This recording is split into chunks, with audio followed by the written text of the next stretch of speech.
Thank you all for being here. It's good to be with you. As a Massachusetts native, good to be back in a place where they're not insulting Tom Brady and Bill Belichick. Senator, I welcome to come to Hampshire, we don't vote. okay, fair enough. I want to follow up on some of your really interesting remarks. In particular, you talked about the 1% who are fighting our nation for the war. My former colleagues at the Los Angeles Times recently published a really interesting series about this, where they talked about the military as a nation apart. We're creating this warrior class who's enduring frequent deployments. Often their relatives have served in the military. 80% of them have either a parent or a sibling in the military. They're living on these giant bases where they're isolated from the rest of society. You must have observed this as a service member yourself. What do we do about this? I mean, is it time to talk about national service, bring back the draft? What do we do about this growing chasm between the military who fights the wars and the rest of society? Is this off? No. First time you do this. We can get some of that. I am not for a draft. If you don't want to be there, I don't want you. It's too complicated. The military is a very sophisticated machine, and you need to want to be there. As to the 99%, we need to do all we can to help those who serve in their family. The one thing I can tell you is the closest thing to draftee is the Guard Reserves. When a Guard unit from New Hampshire goes to war, everybody comes when they leave, and everybody welcomes them back. So to those who serve in the Guard Reserve, we need your voice on Capitol Hill, in towns throughout New Hampshire, South Carolina, and Iowa, talking about military issues. I am not for a draft. As to the warrior class, I have absolutely no concern that somehow there's a distance between those who fight the war and those who benefit from fighting in this regard. The most liberal member of the United States House and Senate loves the men and women in the military as much as I do. I have never seen a time when people have been more appreciative. You ever been to the airport when a soldier walks through? So I'm here to tell you, as a wannabe commander-in-chief, I think America is very appreciative of the warfighter. And as a commander-in-chief, your number one job is to take care of those who are doing all the fighting. For 33 years, I've been a small part of the military. I was in a Guard unit that was deployed. I was the JAG getting people ready to go. Spouses who've never been heads of household all of a sudden were in charge of everything. The pay in the civilian side was twice what it was in the military side, and the family had to adjust. I've been there when the phone rings and everybody's waiting for that phone to ring to make sure all the pilots came back safe. I've seen children grab the legs of their parents who are about to deploy. I know exactly what it's like for those who have been serving and fighting. And I tell you this, if I'm commander-in-chief, I'll have their back. Senator, you made no bones about the fact that you're an interventionist. You support aggressive U.S. posture around the world. As you know, you have your critics on this score. I was looking the other day on the website of Foreign Policy Magazine, where I saw a provocative headline written by probably a Boston liberal. It was Lindsey Graham, wrong on everything. And it was sort of a critique of your foreign policy. Basically, the gist of it, and you've heard this before, that you've never met a military intervention you haven't supported. Right. You have this doomsday view of the world, and we're actually, there's more democracy than there have been in the past, there's economic prosperity. It's really not as bad as it was during World War II. How do you refute those criticisms? Well, number one, if I'm wrong about everything, that means Obama's right about everything, because I don't agree with anything that's done for me.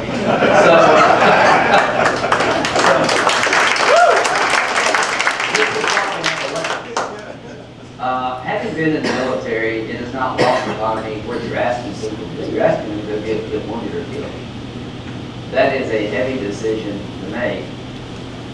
Intervention. I've come to conclude that radical Islam cannot be accommodated. Does that make sense to you? Yes. We can't have peaceful coexistence with radical Islam like we did in the Cold War with the Soviet Union. They're religious Nazis. They want a master religion. Germany wanted a master race. For those who thought they could appease Hitler by giving him one more country, he was wrong.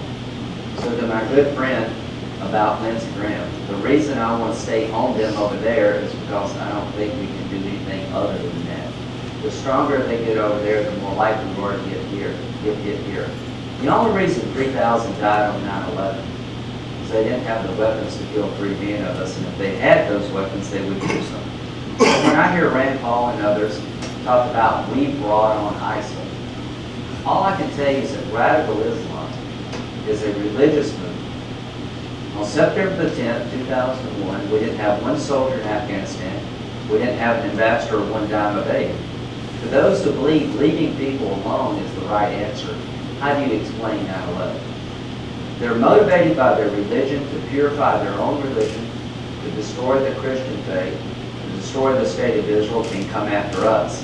So I've come to conclude the only way we can be safe is for some of us to be over there in partnership with others, making sure they don't have large safe havens and very deadly weapons, and that's a generational struggle. And how do you defeat this radical ideology? Over time, it will fall its own way. Every time a young person is educated and can actually read the Quran for themselves, every time there's a job opportunity to be replaced, it's absolute desolation. That's a blow to radical Islam. They're going to Africa next. The 1% of the foreign aid, the 1% of the budget is spent on foreign assistance, I think can keep us safe as much as a brigade or a division of soldiers. So I'm an internationalist, not an interventionist. I believe in getting ahead of problems. So what I would say to my critics is that we've tried leading from behind. We tried disengaging. It's not working. President Obama said a couple of days ago, we're more respected than ever throughout the world. Mr. President, no, we're not.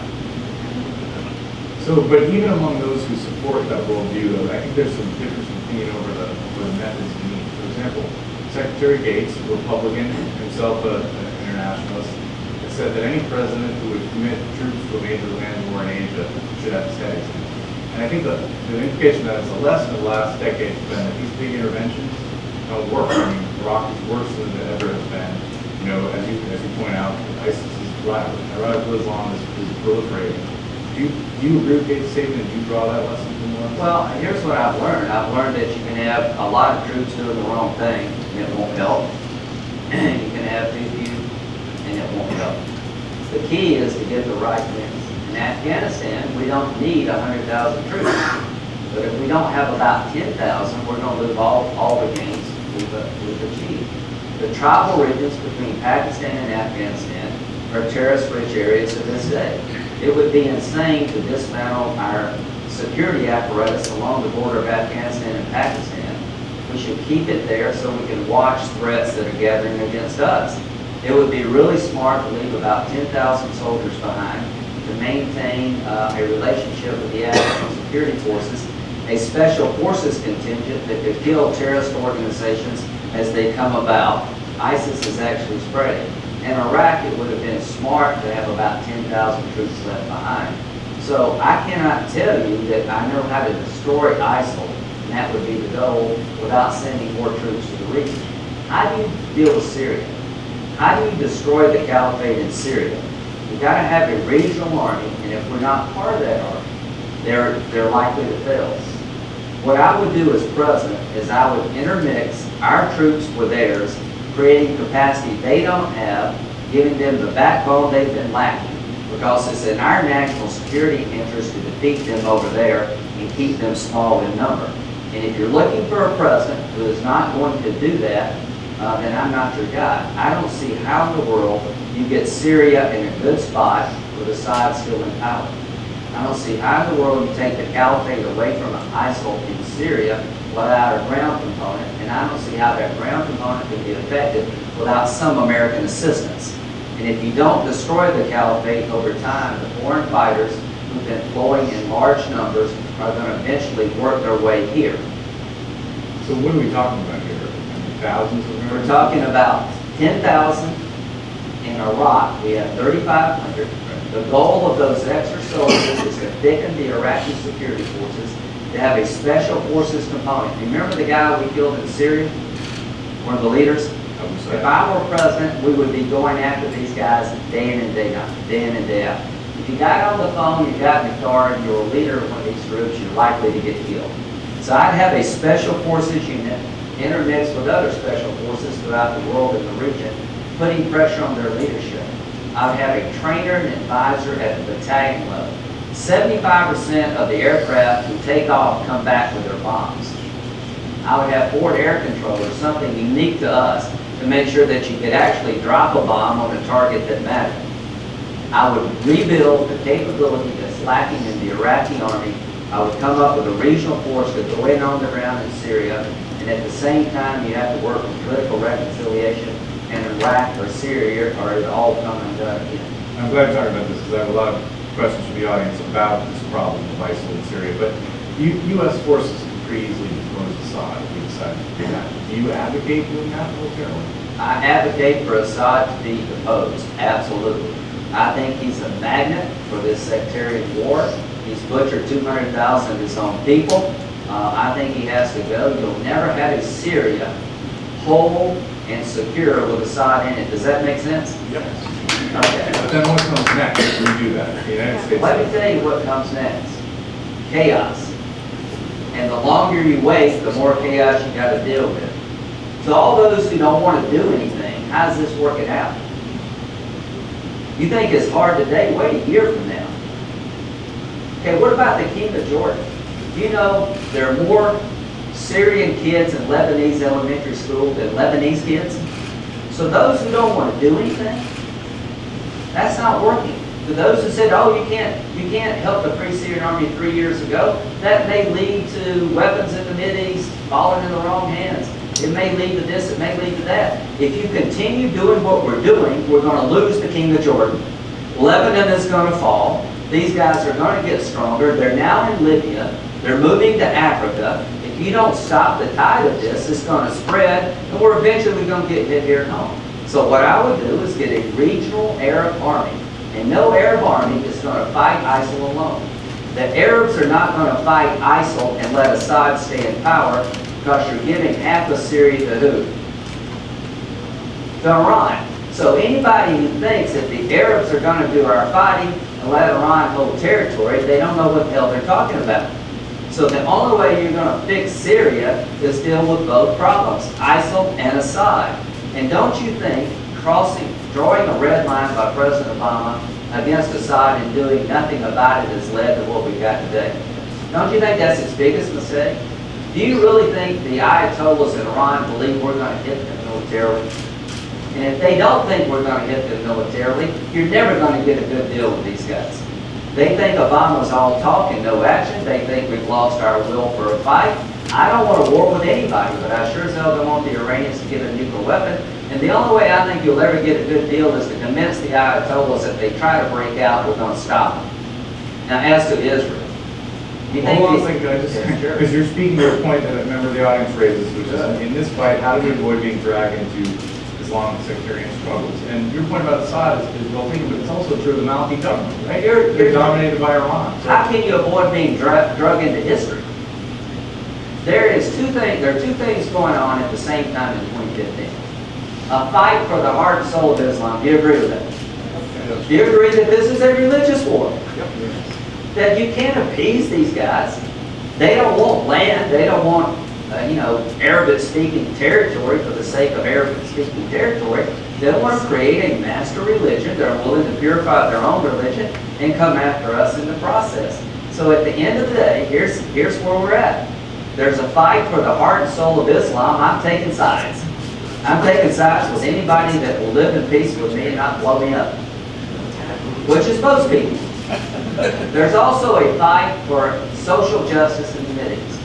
How many of you would allow your children to live in dictatorship for somebody else's convenience? So the Arab Spring is real. It started in Tunisia. You had an out-of-work engineer who was being humiliated. He was a well-educated guy. He was living in a corrupt country with the dictator Ben Ali, where a few people got everything and most people got whatever was left over, and he said, the heck with that. And he set himself on fire. And it got on social media, and other people said, yeah, I'd rather die than live this way. Then it went to Egypt. Then we had to pick between Mubarak and the young people. So this idea of asking young Arabs and young Muslims to live in dictatorships for our convenience won't work. Gaddafi went down. The mistake was not taking him down. not following up after he went down.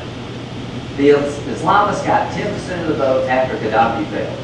But we allowed it to deteriorate for the militias and the best organized terrorist groups filled in a vacuum because we didn't have the foresight to build up their army and their police. What would President Graham have done? President Graham would have helped the Libyan people sooner than Obama, and we would have helped build up a security apparatus to make sure the militias and the terrorist groups never got a foothold. We would have stayed involved in rebuilding Libya, a country that would have lived in peace with us. The average Libyan is not a radical Islamist. The average Syrian is not a radical Islamist. The people who are filling in these gaps are radical Islamists. They represent a minority, and they're taking advantage of lack of security that's been created by Western indifference. How would we do that in a Libya that's chaotic and does lack that security? So what you have to do now is you got to do it.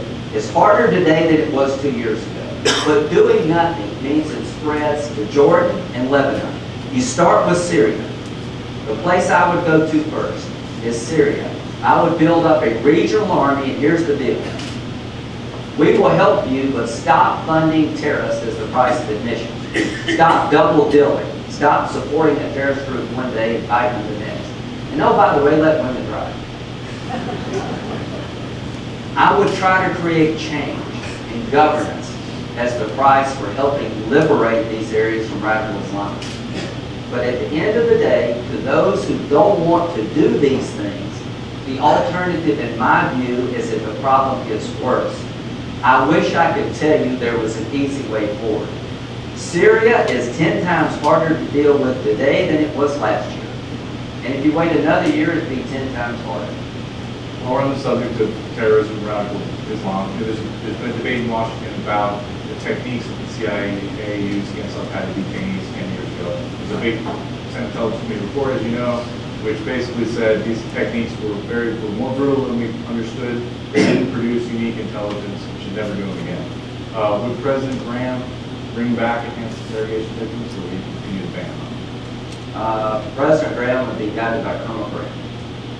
Colonel Graham has been a military officer for 33 years, retired last week. I believe that our values are our strongest weapon in the arsenal. I believe we can win this war within our values, and when you capture a prisoner, it is about you, not them. The world is not short of people who cut your heads off without a trial. The only way we're going to win this war, ladies and gentlemen, is to showcase a better way. I think I've proved today that I'm pretty tough on taking the fight with these guys. But the way you win against these guys is you establish a different way of doing business. I believe we can gather intelligence, we can defend America, and be consistent with who we are as a nation. I believe that deeply. And I believe that every time we deviate and take shortcuts, we regret it, and our enemies take advantage of it. I will take the fight to anybody who threatens this nation. But the strongest thing we have to offer the world is not our military might, but this idea called America. Do I expect the Mideast to break out of Jeffersonian democracy? No. Do I believe that young people over there and their parents want similar things as you want for your kids? Yes. Do those people who talk about them over there as their incapable representative government? I disagree. I've been to Iraq and Afghanistan over 30 times as a colonel, as a United States senator. I've worked with judges, police officers, people who've been killed trying to change their country. I know from personal experience that most people in the region don't want to buy what these people are selling. And the best way to defeat them is to show the world a better way. So the answer is I would not resort to what I thought were techniques of threatening who we are as a country in violation of the Geneva Convention to protect this nation. I think the best way to protect this nation is to adhere to our values and take the fight to the enemy in an overwhelming fashion, and in the process building up others.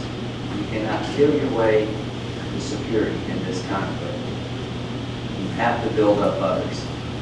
And how do you build up others if you don't set an example for them? How do you get your children to become good people? don't show the neglect. So let me change the subject and ask you about NSA surveillance. As you know, there was a big vote in the Senate yesterday. I was there covering it actually, and last night President Obama signed into law the USA Freedom Act, which is to get the NSA out of the business of collecting their information. Did you support that? So you know, and can you expand and talk about what you think about what we've learned through the Snowden revelations about, which you probably already knew most of it, about what the NSA is doing? Well, I think we learned that Snowden's a traitor. And I think we learned that he went to Russia for a reason, to harbor democracy in Russia. So, here's what I've learned. I learned that we're at war. The difference between fighting a crime and a war is fundamentally different. Do you understand that? I do. I'm a military lawyer. The goal of military law is to protect the nation and win the war. So, gathering intelligence is a military operation. I could care less about your phone calls.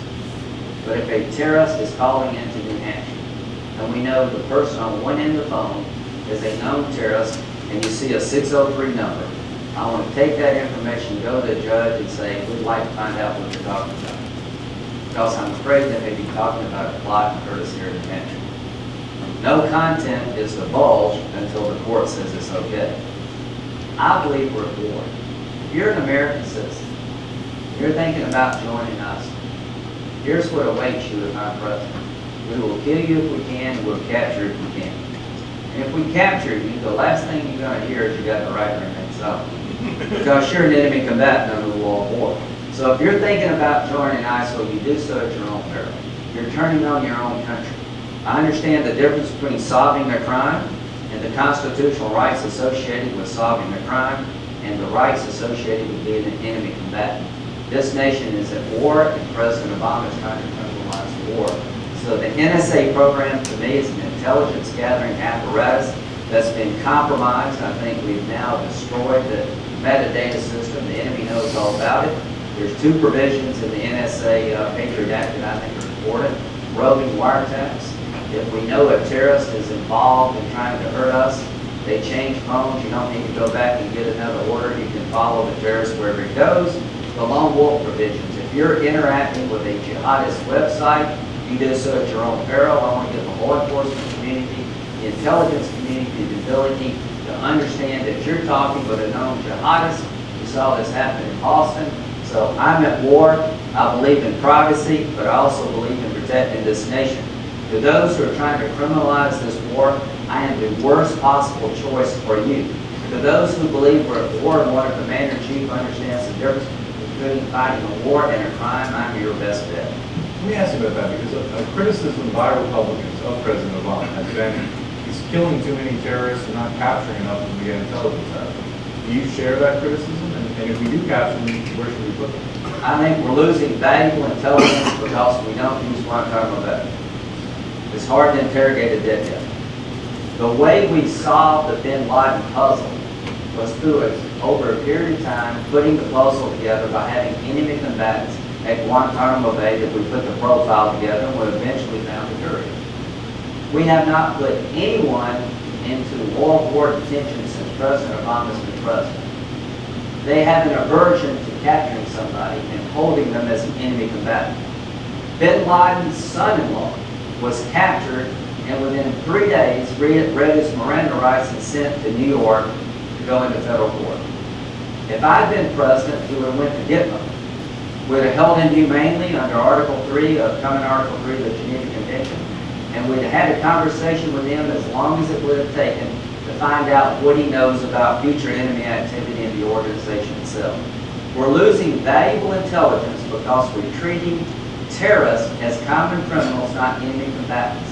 Under the law of war, you do not read an enemy combatant their Miranda rights. We're not fighting a crime here, folks. We're trying to solve the puzzle of preventing another 9/11.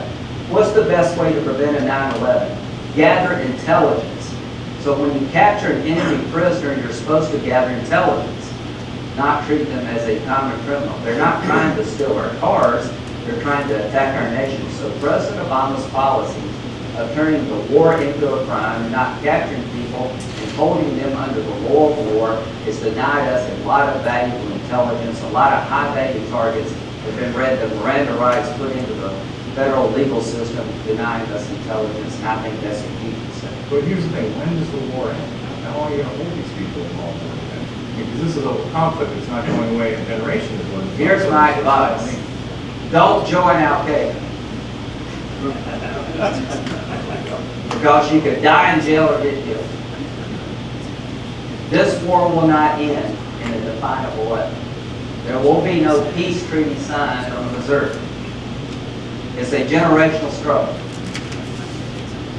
It is silly to let someone go based on the passage of time who's committed to going back to jihad. Does that make sense to you? Yes, yeah. 30% recidivism rate. I cannot tell you when this war ends, but I can tell you this. We will create due process consistent with our values. Since this is a hybrid of a war and a crime in many ways, if you're an enemy combatant, you'll be hauled before a federal judge, and the judge has to be convinced by preponderance of the evidence that you're a member of the organization that we have outlawed. You will get your day in federal court. It will be about your status. And if the judge agrees with the government you're in fact an enemy combatant, you will be held as long as you're a threat. Does that mean you will die in jail? Yeah, probably. But wouldn't you agree that the Obama administration has successfully prosecuted a number of terrorists and sent them to prison for life? If that's actually, that process has been more successful than the military commission? I would say that the only way you win a war is to gather intelligence. The last thing I care about is prosecuting somebody. I'm not fighting a crime. I'm trying to find out, what do you know? What do you know about the organization? You can't gather intelligence by reading. Did we read any German prisoner? Hey, you got a right to remain silent. Here's your lawyer. What if you'd done that in World War II? People thought you're nuts. We're at war, folks. We capture a member of Al-Qaeda, we're going to hold you indefinitely. And we're never going to let you go if we think you're dangerous. We're going to treat you humanely. But prosecuting somebody is not what I'm about. I'm trying to win a war. I'm trying to prevent another 9/11. And the only way you can do that is find out what they're up to before they hit you. They don't mind dying. You all agree with that? Dying's first prize for these guys. So the only way you're going to protect this country is to gather intelligence. There's two ways to gather intelligence: through technology and through human interaction.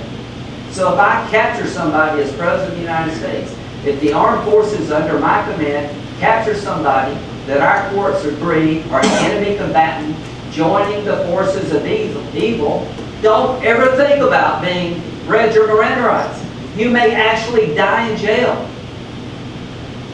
Okay, let's move away from the sandboxes. Do you understand what I'm I hear you, son. I hear you. I've got a question here I about don't your want any confusion on this point. question from the audience about your view of China's expanded activities in the Pacific. Let me broaden that. We were talking in the other room about this. I mean, here you have China, a huge trading partner with the United States, obviously, right? At the same time, they're cleaning our clock in the silent world. They're stealing intellectual property left and right according to intelligence officials. We're doing very little about it, and apparently not what we can do. How would you handle that issue, and how would you deal with China's military expansion? Do you agree that China and Russia and other bad actors out there are taking advantage of our perceived weakness? Do you believe that they're rallying the cage and trying to gobble up as much territory to see what we would do about it? Do you believe that these islands are a direct affront to the sovereignty of their neighbors? Don't you think they're trying to establish a claim over resource-rich waters just by the threat of force? Don't you think they're robbing us blind when it comes to intellectual property? Don't you think they're manipulating their currency to get an advantage in the marketplace? Don't you think America's doing like zero about it? What would I do? I would tell the Chinese, here are the rules of engagement. What is an act of war in terms of cyber attack? What is a theft of private property? When does it become a threat to the nation as a whole? If you steal a movie or hack into a movie, I don't consider that particularly an act of war. But if you're hacking into the Pentagon, or you're trying to take down the grid, or you're trying to have a financial collapse on Wall Street, you do so at your own peril. So I would tell the Chinese, anything you do, you better expect coming your way. This one-way street is over with. If you want a good trading partner, you can have it in us, but you're not going to cheat us out of market share. If you outwork us, fine. If you're smarter than we are, we got nobody to blame but ourselves. But you're not going to steal market share. You're not going to undervalue the yuan and create a discount on products made in China without us pushing back. Currency manipulation by an economy this large is unacceptable. We're not talking about the Dominican Republic. So I've been offering currency legislation to make sure that if they do manipulate their currency, it would be a trade violation.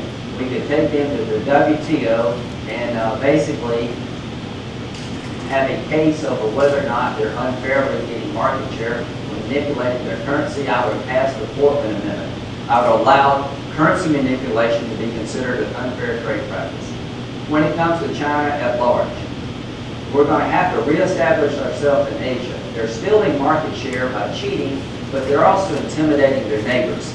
They're trying to diminish our standing in Asia by being the strongest guy on the block and telling who you're going to do business with. Me, the guy right next door, or some guy far away who no longer cares about you. We have 9 aircraft carriers. After we did something like Simpson Bowles to get our economy back on track and to prevent us from becoming Greece, we're going to have more money to spend on our military. I would build more aircraft carriers. When it came to China, I would put them on notice about currency manipulation will no longer be tolerated. I would set up rules of engagement and clearly let them know if you attack certain infrastructure, you're going to pay a heavy price. As to these islands, I would join with regional partners in the region and make sure we build one right next to theirs. At the end of the day, we're going to have to push back. There's a lot of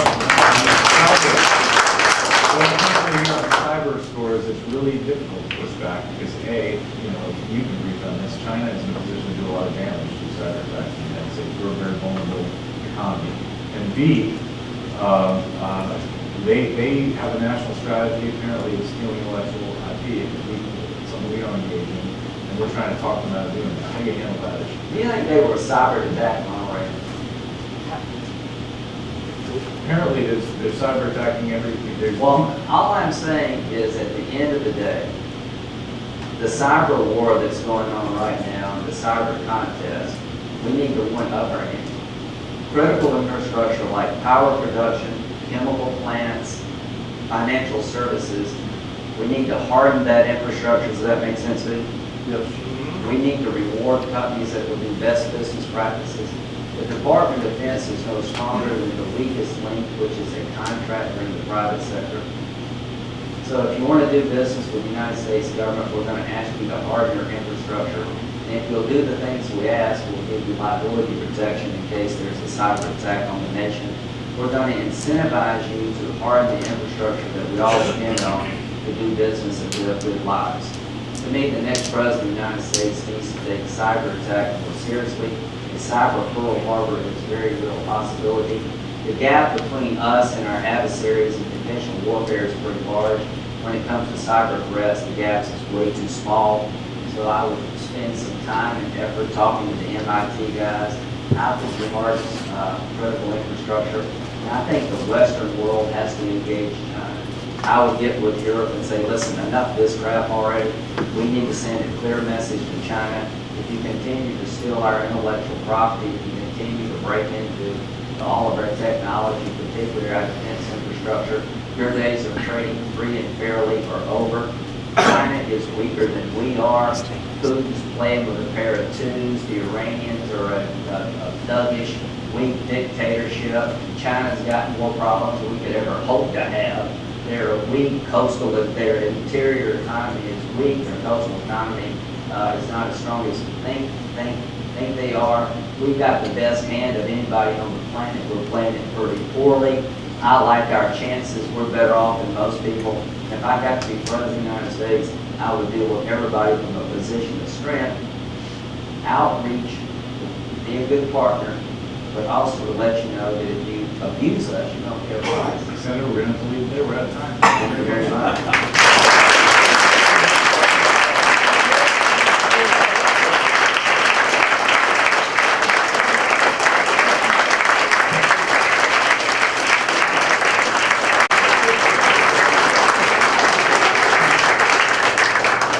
I'm from the federal government here to help you. Yeah, I'm glad you laugh. So one, about the form itself, there's an association for everything known to man. There's an ethanol association, there's a winds association, There's a Nuclear Power Association, there's a Pro-Life Association, there's a Pro-Choice Association, you name it, there's an association for it, that comes to Washington and tries to tell members of the Congress, presidential candidates, their side of the story. Thank God for this organization. You're the first group that I know of that's created a process in the presidential primary of talking about, are you ready or not to be commander-in-chief? To me, this has been missing for years. And if this had been around in 2008, we might have had a different outcome. So all I want to say is to the people who put this together, God bless you. Now as to me, what you need to understand about anybody wanting to be commander-in-chief, the first thing is, what's your worldview? How do you see America fitting in on the world stage? Here's my worldview. There is no substitute for us on the world stage. When America doesn't lead, other people fill in the vacuum, and usually that's bad for us. How do you become commander-in-chief? You have to get elected. We have civilian control of the military that served us well. To every voter going into a voting booth, no matter whether it's the primary or the general election, one of the things you'll be doing with your vote is putting someone in charge of the military, a civilian. 1% of us have been doing the fighting for the last 14 years. When you think about who you're going to vote for, think about the 1%. It's up to you to pick their leader. They will follow whoever you pick. They will prosper or suffer based on who you pick. So to everybody who cares about the military, vote. And those of you who care about the military, make sure that your vote is analyzed in terms of who would be the best commander-in-chief for those who volunteer. No matter who the next president he or she may be, if we don't rebuild our military, we're not going to have the ability to deal with the multiple threats we have. How do you stay safe? You have superior ability over your enemies. Our enemies are in two camps. Asymmetrical enemies, terrorists, nation states, like Russia and China are potential adversaries. We're on course to have the smallest military in recent memory. Have you heard of sequestration? It's Latin for doing really dumb things. I opposed the budget cuts.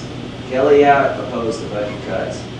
Because I assumed that the super committee would fail, and if they did not achieve $1.2 trillion in savings, the penalty clause was to take $600 billion out of the Department of Defense.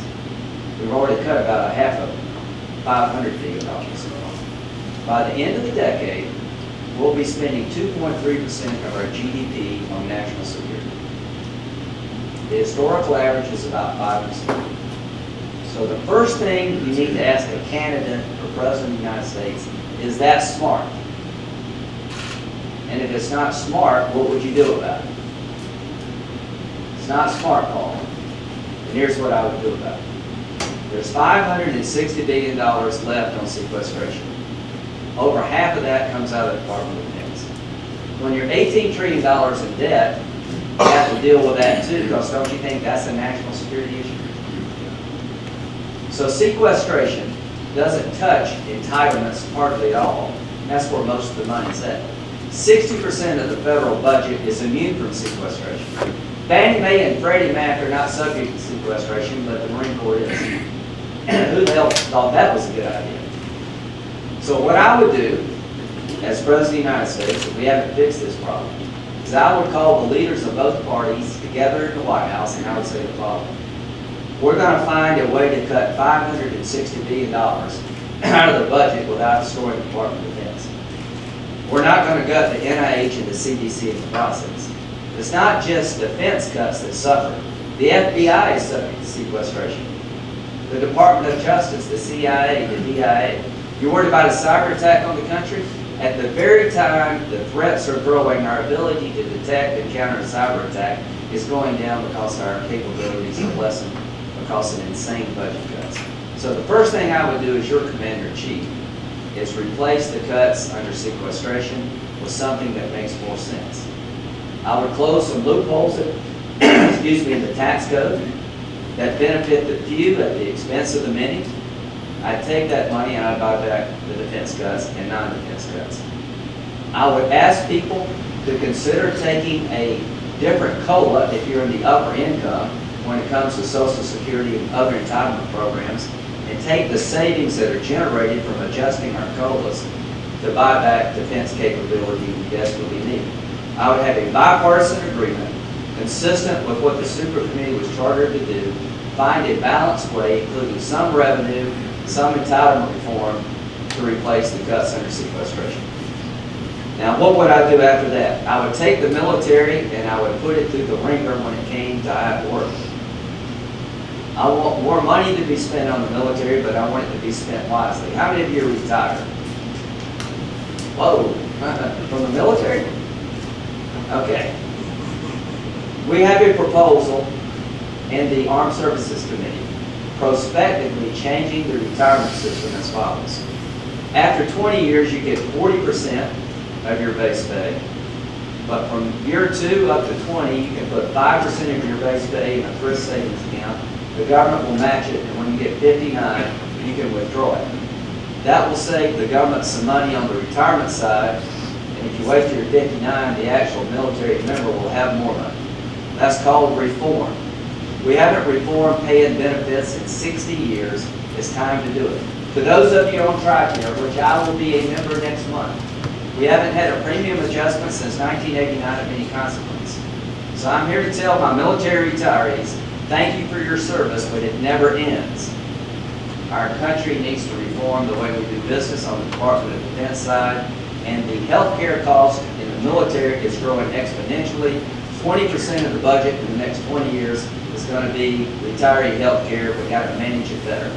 I want to increase what you have in terms of services, but retirees at my income level are going to have to pay a little bit more to make the system sustainable. As to those who make the weapons and sell us the weapons, we're going to go to a cost, we're going to replace cost plus contracting, and we're going to have fixed price cost, and you're going to have some skin in the game too. So when a weapon system runs over, it's coming out of your hide, not just the taxpayers. So number one, I want to reform the military. I want to go to the heart and soul of the military, the men and women in service, and say we're going to have to put your pay and benefits on the table in a sound, practical way, make them more sustainable but still just. And the money we put into the military is going to create a capability and a capacity that would make every enemy of this nation who's rational in nature not want to fight with us. As to those who are irrational, you're going to lose the fight with us. So the next person who comes to this forum, ask them what they're going to do about ISIS. Here's what I'm going to do. I'm going to destroy the caliphate. We're going to pull it up by the biggest mistake we made in Iraq was not going in, and we made plenty going in, was leaving too soon.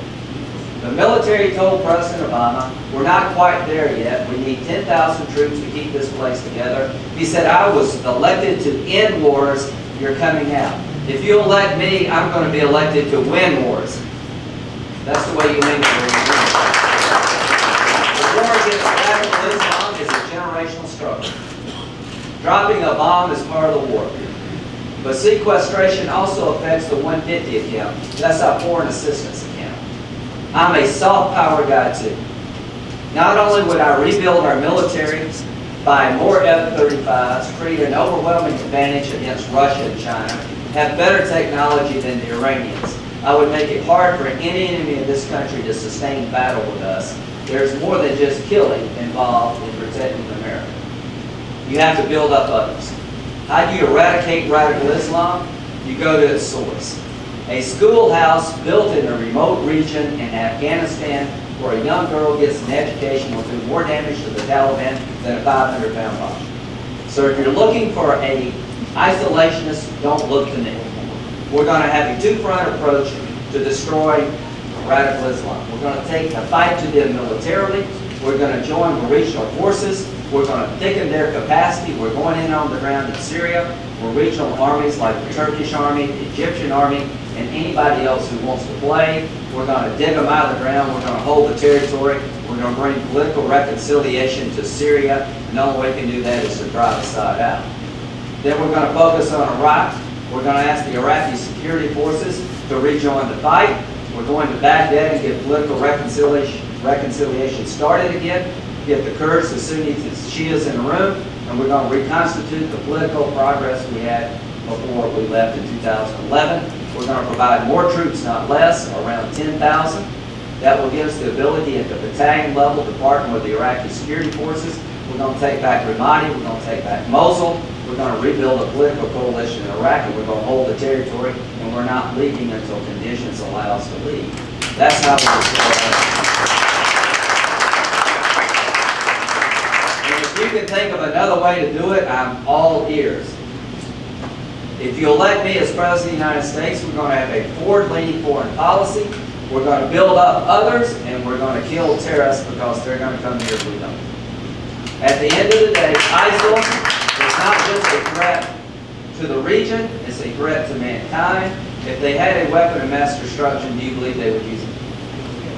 The best way to keep radical Islamists from acquiring weapons of mass destruction is for us to stay over there so they can't come here and acquire that technology. They're large, they're rich, they're entrenched. If I'm President of the United States, they're going to be forced falling on the run, and that takes military involvement in partnership with others. That takes rebuilding the capacity that we're losing. As to Iran, the biggest threat of all, above ISIL, is a nuclear-armed Iran. How many of you believe that statement? How many of you believe that they've been trying to build a nuclear weapon, not a power plant? If you believe they've been building a power plant, you shouldn't be allowed to drive in New Hampshire. Danger yourselves and others. So here's the deal with the Iranians. If you want a peaceful nuclear power program, you can have it. But here's what you will not have. You will not have the capability to break out and build a nuclear weapon like the North Koreans did. To the Ayatollahs. You're not going to have the capability to enrich uranium to the extent that one day you can make a bomb. If you want a peaceful program, you can have it. If you want a war, you will lose it. To our friends in Israel, that's America's back. To our enemies, get ready for one hell of a fight. To our friends, you can count on America. God bless you.